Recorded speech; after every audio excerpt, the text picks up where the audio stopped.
Hey, Wilds, you know what?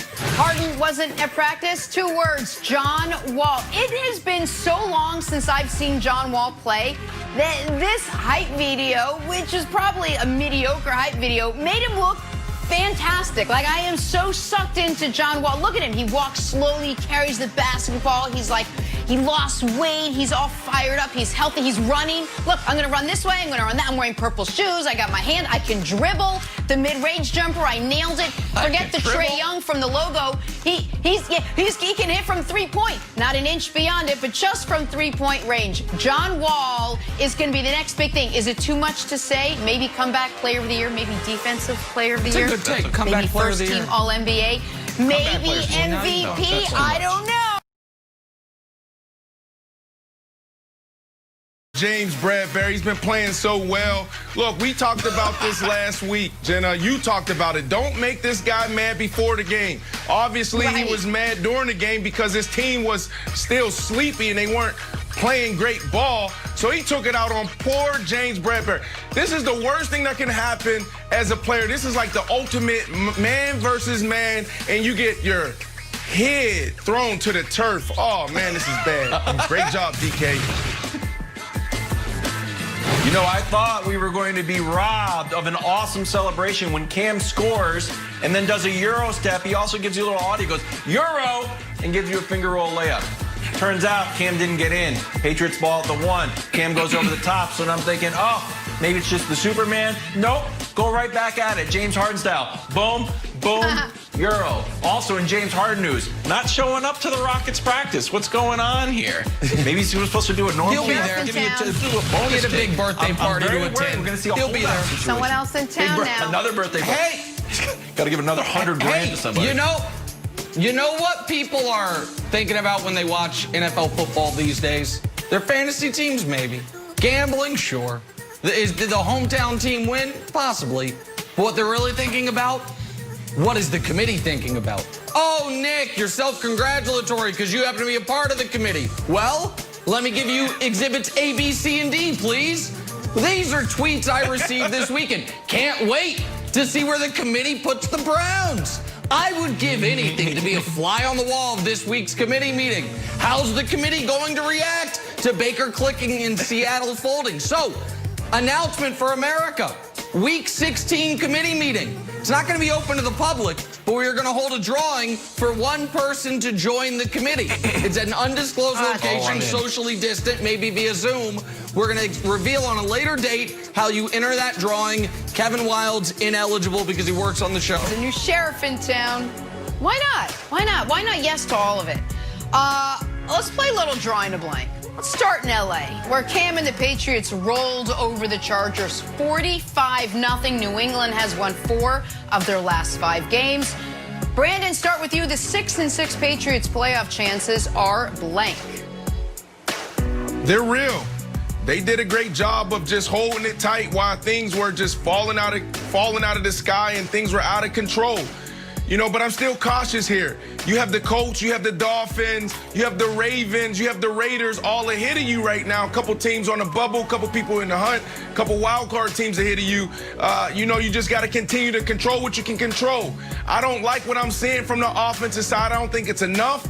But when you beat a team 45-0, I think everybody should be on notice. And it's a team that's led by Bill Belichick. You know, their chances are real. True. Thank you. So I say it's like a story from the Daily Mail. And people don't know what the Daily Mail is. It's a tabloid in England, but it's got real news. And they love salacious headlines. And one of the ones they love more than anything is, man found alive at morgue. Someone had been declared dead. It's like, wait, actually alive. Here's the ugly underbelly of those stories. Those people usually do end up dying shortly thereafter, but they're alive right now. So the Patriots had been declared dead. Technically right now, Wild's alive. Now, are they going to live much longer? Probably not, but you can't declare them dead yet. So call the newspapers. They're alive. Their demise was premature. So that's what I say. Oh, okay. That one hurt my feelings. Okay. I wrote help, please. And in the document, everybody was like, wow, are you okay? I said, no, I want Patriots help for the playoffs. I'm personally okay. Here's the thing. Jets, I know you're like, oh, we lost the game, Greg Williams. This. What you really did is give the Raiders a win and hurt my old Patriots. Cincinnati, Brian Flores literally almost walked across the field to beat you up. Can you beat the Dolphins, please? So my final plea is this. San Francisco/Arizona, wherever you're playing, beat the Bills. Throw a Hail Mary down the field. I said it earlier this week, which AKA last week. They can't defend the Hail Mary. First play, boom, Hail Mary. No one will be expecting it except children who play Madden, Jenna. I am not that child. On to Green Bay now. Carson Wentz was benched for Jalen Hurts midway through the third quarter yesterday. Hurts played the Eagles back into the game. Hurts so good with Jalen in there. I've been waiting to say that. Oh, I like that. Probably should have waited a little longer. Brandon, Wentz getting benched for Hurts was blank. Yeah, the answer is much needed. I put myself in his shoes. A lot of people don't understand how toxic of an environment it is when you're losing and you walk into an NFL locker room or organization. This is a billion-dollar industry with multi-million-dollar athletes. The accountability, the type of pressure that you face every single day to perform at a high level is out of this world.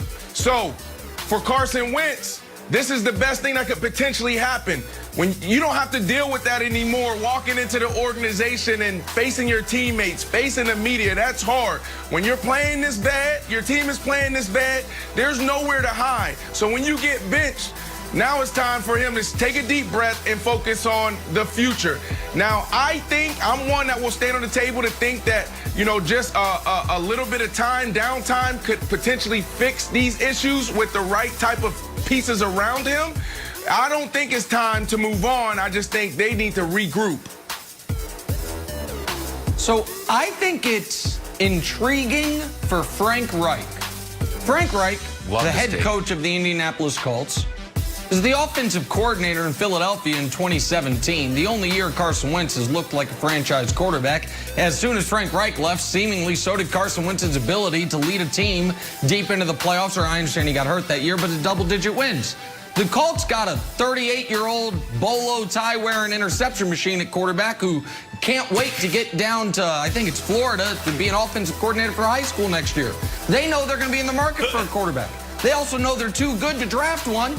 And they don't trust Jacoby Brissett. Free agent marketplace isn't going to be ripe with starting quarterbacks.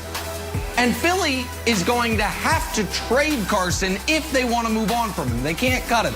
So I think Frank Reich is watching Carson Wentz